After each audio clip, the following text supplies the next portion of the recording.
What's good, y'all? This your boy Blak G 92.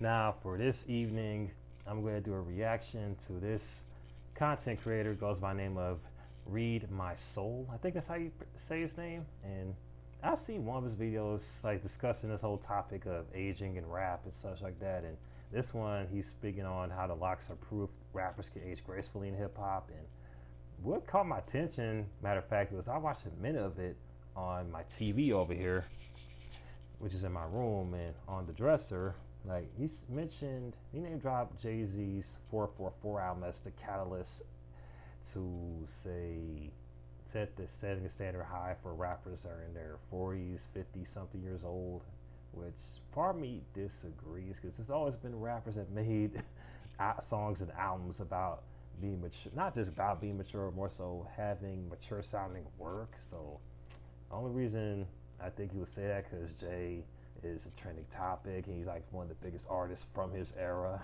per se that's still going to draw attention whenever he drops a project or makes a headline or does a live performance, in spite of what several people online have said and disgruntled former collaborators and business partners have said about Jay-Z. And you probably have an idea who they are, but a good number of them that used to work with Jay-Z or dated or done business and maybe did a song or two with him. These days they just want to talk shit and come up with any sort of conspiracy theory to bring Jay-Z down and cut him by his legs and shit.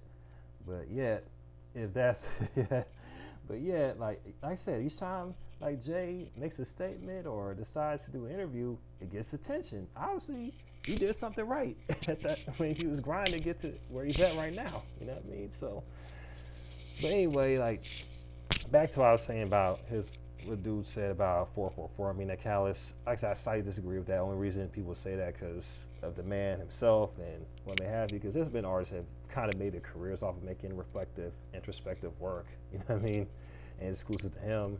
So, but I'm going to just hear the rest of it and see what the rest of it sound like in about 3, 2, 1. And by the way, I've been interested in this whole topic of people kind of aging gracefully in hip hop and such like that. Because we did see some examples of what not to do when it comes to that, and how to do it. You know what I mean?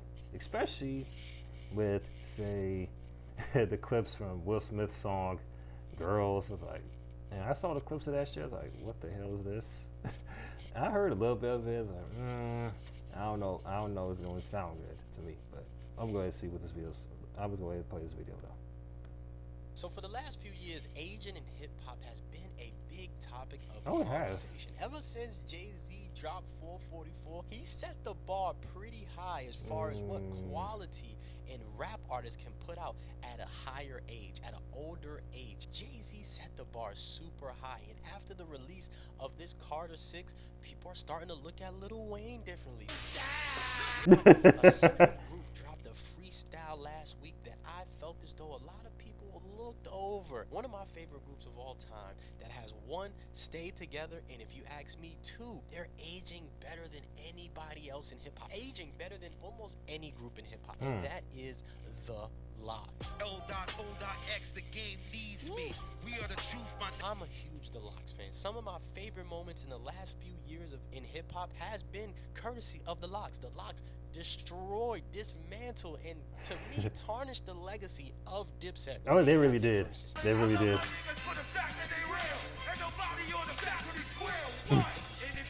They were class personified. When you talk about a hip-hop show, yeah, I didn't mean to cut this dude off, but yeah, the Lox definitely came prepared and understood the assignment. I don't know what Dipset were thinking or what headspace they was in, but yeah, they clearly underestimated the Lox in their showmanship, not only their showmanship, but their catalog. Especially when Joel Santana trying to mock them for not having girl records when the Lox had plenty of records with the chicks, you know what I mean? And not to mention they didn't have to dumb themselves down doing this type of records. They still kept it street, even on those records, you know what I mean? They remained themselves. And most of those records, in my opinion, still hold up to this day. Especially like records like Knock Yourself Out. What's the other one they played? Honey remix with Mariah Carey, Good Love. What's another joint they did? Oh yeah, Jenny from the Block. Shit. What's another one? Ride or Die Bitch. Shit. What's another one? What's another one? It's leaving my head right now.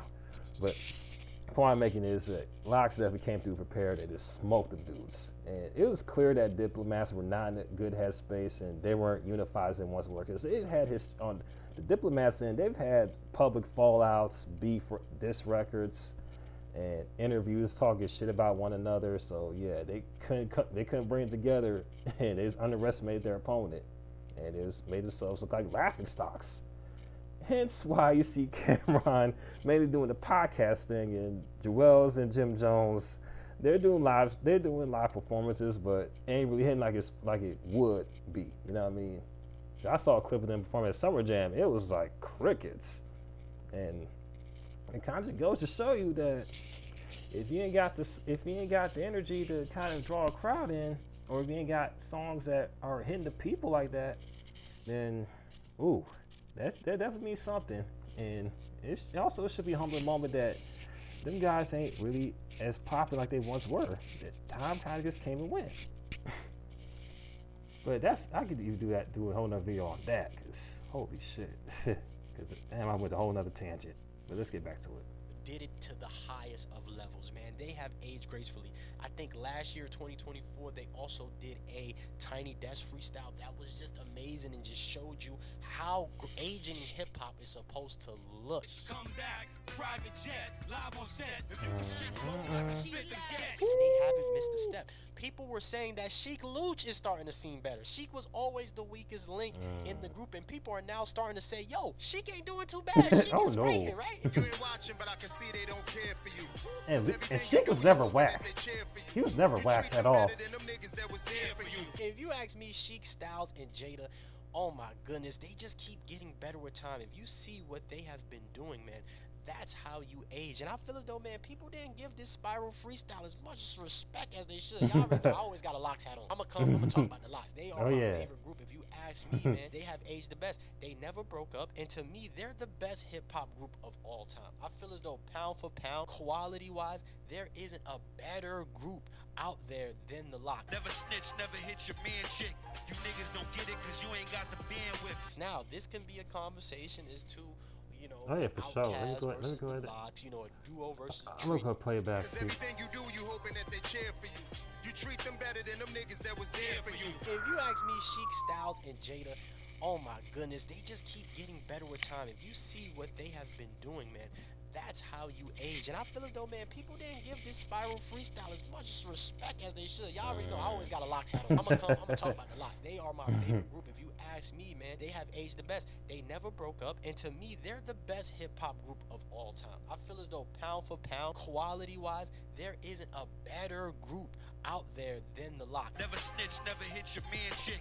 You niggas don't get it because you ain't got the bandwidth. Now, this can be a conversation as to, you know, the Outkast versus the Lox, you know, a duo versus a trio, you know, Tribe Called Quest versus the Lox. When it starts getting to the duo versus the trio thing, and they a group. A group is two or more people, if you ask me. Oh, that's yeah. just how I'm That's fact. I would say 3 or more people is technically a group, but it just depends on how you look at it. One could say Wu-Tang, one could say 8 Ball and MJG, one could say UGK, one could say the Ghetto Boys, depending on what you do. One could say NWA, one could say Run DMC, depends on what you like. For me, my top 3 is the Lox, Tribe Called Quest, Outkast. That's just me personally. Okay. You may feel different. Leave it in the comment section. But one can't say, for one, the one group that never broke up. To finish the game with those you made the plan with. I shall finish the game. Every group break up. I hate groups because they break up. 112 broke up, Jagged Edge broke up, and half the group was brothers. They were twins. Tribe Called Quest broke up, Public Enemy broke up, De La Soul broke up, Little Brother broke up. Every group breaks up. Five Dog and Q-Tip broke up. They had beef. Everybody breaks up. It always happens. It's literally a group thing. From R&B groups be on some other shit. Really, the R&B groups be the most thuggish out of all the groups, which is crazy. Oh, they really do, man. And I know he's about to say, cause I kind of get an idea why he said what he said as far as R&B groups with being how they're more thuggish than some of these rap groups. Cause man, And you wouldn't think, because most of these R&B groups fans wear high heels, and most of their fan base is women. You would think, okay, they're probably some gentlemen, but no. Once you go peel back the curtains and see the interviews, how they talk about one another, some of these group members, members of a group, you'd be like, holy shit, damn, they're just as messy as the rappers, probably more so than them. Because again, they held to a different standard than rappers. You know what I mean? It's just always a shock when you see them like going talking their shit about another group member. You know what I mean? Or other group members. And boy, and plus the story of New Edition, man, that's some tea right there. The New Edition story is like a freaking soap opera right there. And it's a blessing that all 6 of those members managed to get back together even after their third time breaking up back in the 90s and such. It's a blessing they got back together in recent times and be able to put all the differences aside they had over the years to be able to still give their fans a live performance. But let's get back to it. Lox has never broke up. The Lox has been loyalty together. They were trying to tell you about Puff before everybody knew about Puff. Yup. You know, you my man and all that, but I can't even do no business. I don't do that. They tried to throw a refrigerator off the top of a building on Puff's head. No security guard can stop. How much money are we talking? How much money are we talking? Off a skyscraper. We talk stainless steel with the double door joints. The Lox is one of those groups, man, where you just look at them, man, and they just class personified. So if you just look at the group, what Styles has been able to do outside of himself, what Jadakiss has been able to do outside himself, Styles starting Juices for Life, Little Farmer, whole like eat healthy wave, and then you look at Jadakiss, him starting doing the coffee with his dad. If you just see Sheik Luch with the bodybuilding, getting people in shape, these guys are how you're supposed to age in hip-hop. I just recently saw a video of Jadakiss giving so much love to Big Daddy Kane. Look at me. He deserves a gold jacket. Wow. Of bars. He had That's to just touch what's the up. guy. He couldn't even, not even no funny stuff, but Right, he just, right. that energy. I could just see that energy just radiating off of each other. And Jay Wan, you know, aka JoJo Simmons, he was just there like, yeah, soaking it up. Hopefully some of that rapping ability between those two rub off on the kid, because I don't really know. Yeah, I'm just going that's to it. take shots at him every chance I get. Oh yeah, got Why to. not? I'm pretty sure he's a good kid. I'm pretty sure he's well raised. Shout out to his mama. Shout out to the daddy. They probably raised him very well. Oh, But yeah, Lox for sure. have just been aging like fine wine, man. And I just have to give them their credit and give them their love to stay together throughout the trials and tribulations. Being out of Yonkers, having DMX in front of them, having all these different things in front of them. They actually did real songs with Biggie. They've been around through multi-generations. Got hits with Mariah Carey. Got hits with Mary J. Blige. Lox, pound for pound, are one of the best groups, man. Let's have a toast to forgetting my number. Let's have a toast, don't come around to the end of the summer. And their live performance is the best. They go off of each other. He's saying his words. They just punch. You know, everything is just amazing. Their breath control, no backtrack, just pure, raw hip-hop talent. No shows booked, need something home cooked. Yeah, baby. Straight in the door, straight to the floor. I'm already high, but light up one more. I just want to give love to the Lox, man, because that's how you age in hip-hop. Aging in hip-hop is always going to be a conversation. If you look at a lot of OGs, they're not aging good. Okay, But to you get hear the point. quality, especially in this Red Bull Spiral freestyle, that the Lox is still giving up to this day. Doing work like it's a contract, yeah. Bunch of liquor, a lot of smoke, catching contact here. So if money ain't involved in it, I'm not there. They never switched up. They never tried to do the South sounding music. No. Anytime you hear any one of them on a verse, they are at a high quality. That goes for Styles P. He did a project called Beloved with Dave East. And if you ask me, Styles was getting Dave East out of here on most songs. Mafia rules, what do you live by? Life is a bitch, not the one that have the kid by. If you look at Jadakiss, anytime he jumps on a feature, it's nothing but quality, man. Oh, I yeah. don't think I've ever Quality. heard a bad Jadakiss verse. That's like the quote right now. There's no bad Jadakiss verse. Top 5 that I love. Jail niggas Oh, thirsty. that's been a quote. That's been a quote. Like hell, Jadakiss. Even when I first heard of his stuff, like he never had a whack verse at all. I mean, that's been a quote. So this is, I guess, with social media, it just made it more apparent that yeah, he's that guy that never has a whack verse on the track at all. And Jadakiss is like one of one, that guy. You know what I mean? Just one of a kind with it. You feel me? when it comes to like this rap shit. I haven't gotten into his catalog, but from what I'm hearing, his solo albums aren't really like say classics per se. But the songs I did hear and the freestyles and the verses, oh yeah, dude's top, definitely in that conversation of top 5, top 10. You know what I mean? This music on them tablets, L.O. and we way better than them other dudes. All they is program robots. I am a huge Lox fan, man. What they stand for, the hat. You know, this hat is dope to me because it looks like the Malcolm X. It has the X. And so what they did was they put a Malcolm X quote right underneath here, and it says, history is not hatred. They got loyalty on the back. They got the Trinity. It's all about loyalty, brotherhood, and staying together, man. And in an industry, the music industry, that literally prides itself on tearing people apart. Destiny's Child, you name them, they all went solo. Bell Biv DeVoe started with a whole new edition guy. Boys, you name them, they broke up. They fought about money. They had issues. The Temptations, ain't nobody here to see you, Otis. I'm David Prophet. The music industry is designed to tear people apart. It's designed to separate people. It's designed to make people look at the money funny and get greedy. So for the Lox to stand tall in the industry, and with the record label as Diddy, right? They were honest and vocal and open about what happened with Diddy and all of these different type of things that were happening, right? And to survive as many cycles as they have, right? To survive as many waves they have, stay true. And now starting to see more success. People starting to look at them with a different lens because they are still to this day giving you quality. So we gotta give a shout out to the Lox. Shot you 'cause they ain't kill you. Quick little applause for them, man. Shout out to the Lox, man. Wow, what an amazing group. The Red Bull Spiral freestyle quality, they all killed it. The game different, not even the same rules. We learn from hip hop, but we ain't go to the same school. They all give you that 3-punch. I say you go back and go watch their Tiny Desk. Their Tiny Desk was just amazing. The live band was amazing. Everybody had their own little moment to shine. Oh man, I'm just a big fan of the Lox, and I love how they're aging. As aging has been becoming a big topic of conversation, you look at what the Lox is doing, man. They are aging like fine wine. So shout out to Lox. Let me know how you feel about this conversation. Sound off in the comments and let me know how you feel. What say you? Make sure you like, comment, subscribe, ring that notification bell so you can be notified whenever I release a video. Donate to this Cash App if you want to help a brother out over here. Anything is appreciated. The best way to support this channel is to become a member. Become a member. Link is in the description. If not, you can hit the join button if that's an option to you. You got $5 on your back. And remember, I'm not here to be right. I'm just here to be me. And if you're looking for the right opinion, I don't know where you can find that, but you just got my opinion. Let me know how you feel about it in the comments section. What say you? The Lox, man. Living off experience, boy.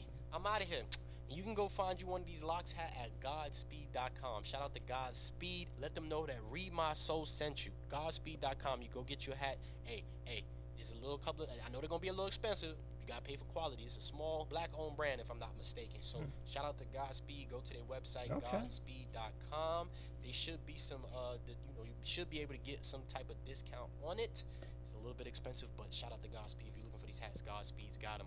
ReedMySole out. Peace. Okay. And that was a pretty So you think you know? pretty good. You guys brought some good points. Good points.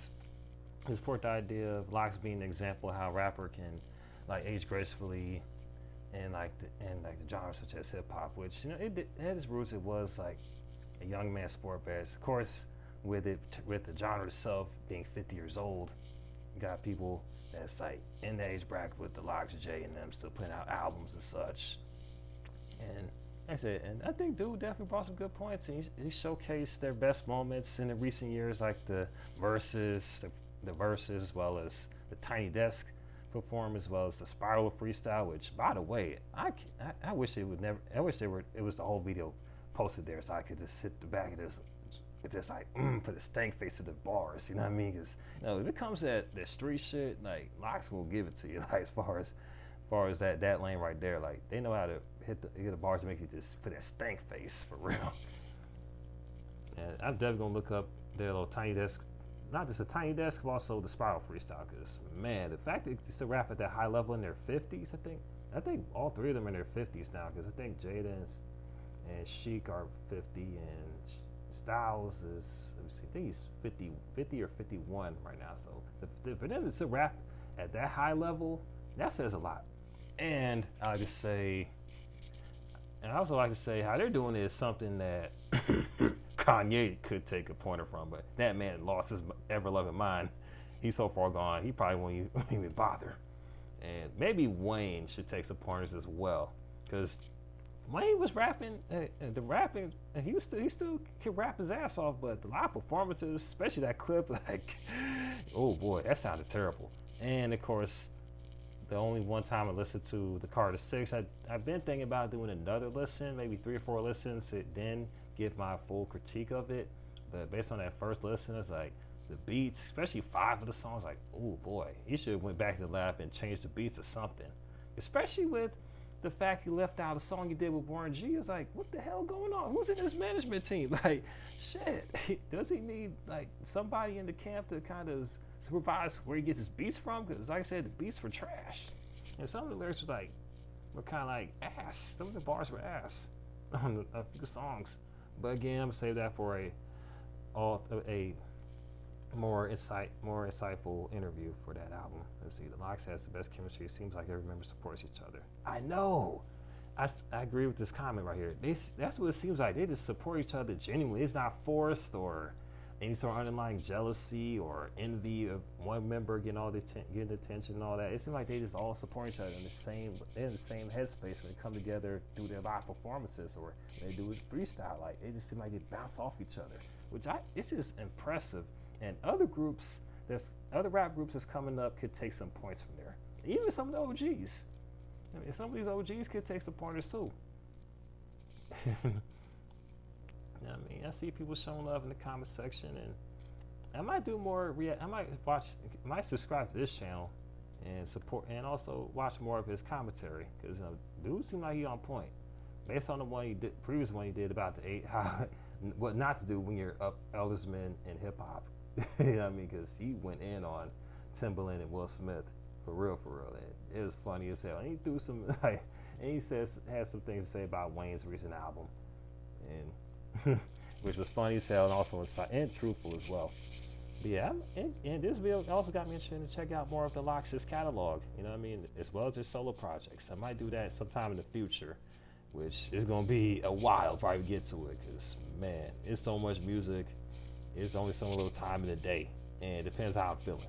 So anyway, if you want me to react to more of these commentary videos, let me know in the comment section below. And it's your first time watching this reaction channel, be sure to hit that like button, hit that notification button, hit that subscribe button as well. And also be sure to hit up the social media accounts which we posted in the description box below. This is your boy Blak G92 about to sign off. Holla at your boy.